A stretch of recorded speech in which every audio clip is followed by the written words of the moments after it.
Olá pessoal, eu sou o professor Michel, editor do blog História Digital, e na aula de hoje você vai entender o que significa anacronismo.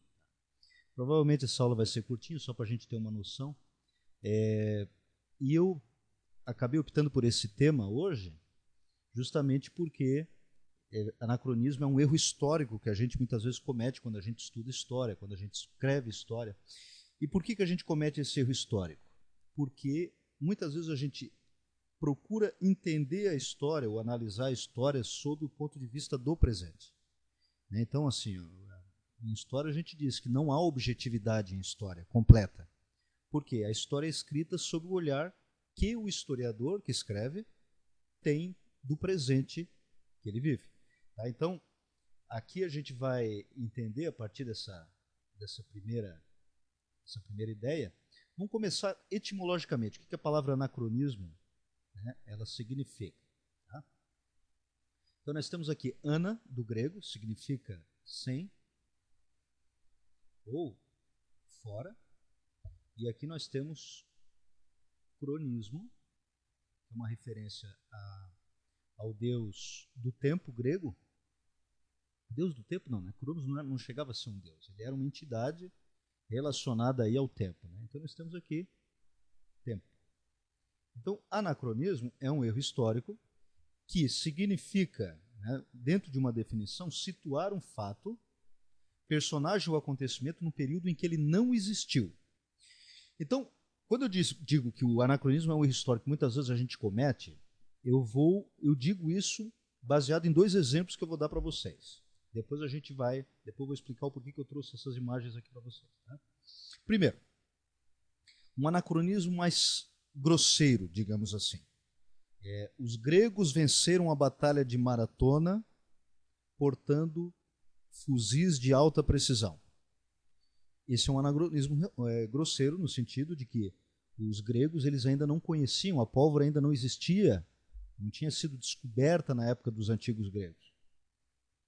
Agora tem anacronismos sutis, por exemplo, descobrimento do Brasil.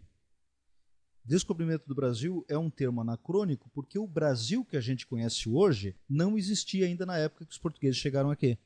Então, quando a gente fala em Brasil, a gente fala numa nação que passou a ser estruturada a partir da independência em 1822, ou seja, em 1500 ainda não existia. Vocês estão vendo? Então a gente comete anacronismo. Não quer dizer que o anacronismo seja de todo ruim, tá bom, gente?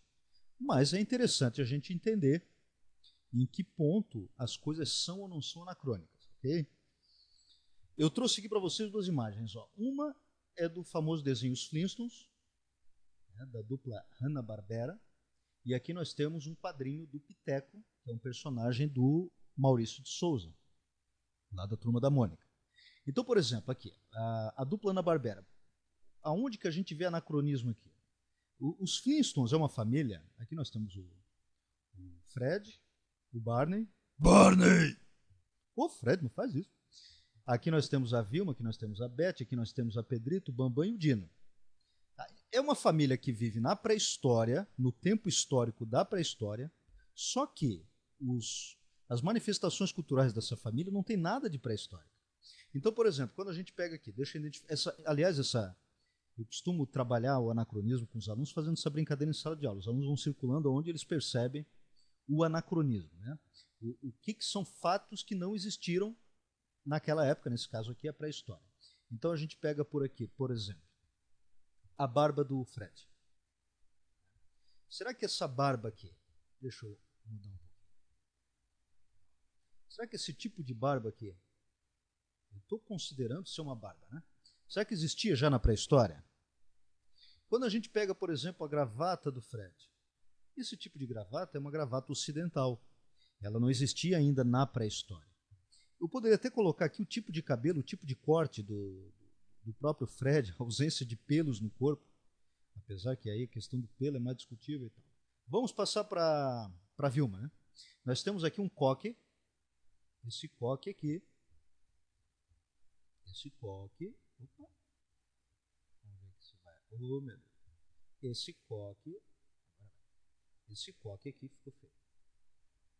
Vai fazer certinho aqui. Esse coque aqui não existia ainda na pré-história. Então é um anacronismo. Eu não sei dizer para vocês, eu acho que eu vou deixar passar essa parte aqui dos colares, do colar. Havia um colar de pedra, talvez pudesse até existir. Agora, as feministas piram, né? A minissaia também é um tipo de vestimenta ocidental mais contemporâneo que não existia na pré-história.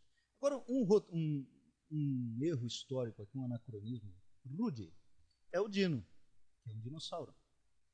E por que o dino, senhoritos e senhoritas, é um anacronismo? Porque os dinossauros foram extintos 500 milhões de anos, em média, aproximadamente, antes dos seres humanos surgirem na Terra.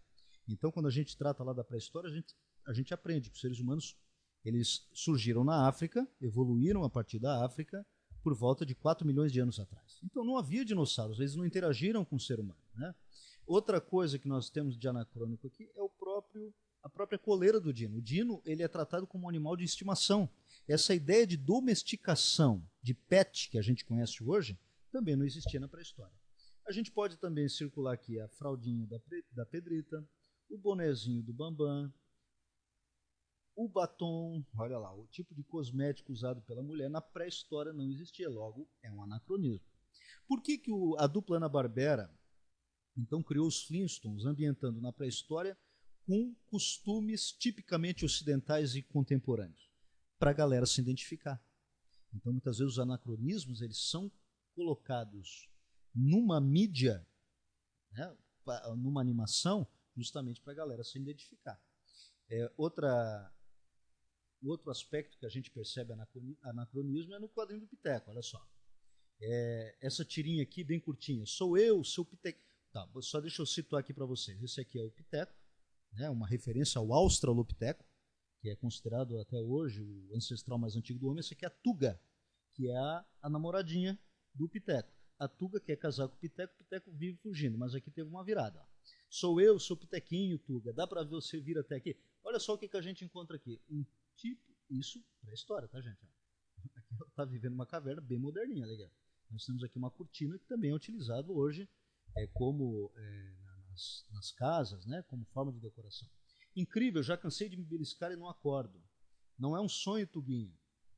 Estou aqui para pedi-la em casamento. Esse tipo de pedido de casamento, esse ideal mais cavalheiresco, que o homem pede à mulher em casamento, e eu vou até além.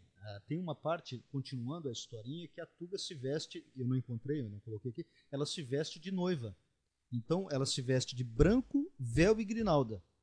Esse tipo de vestimenta, esse tipo de manifestação cultural não existia na pré-história. Logo é anacronismo.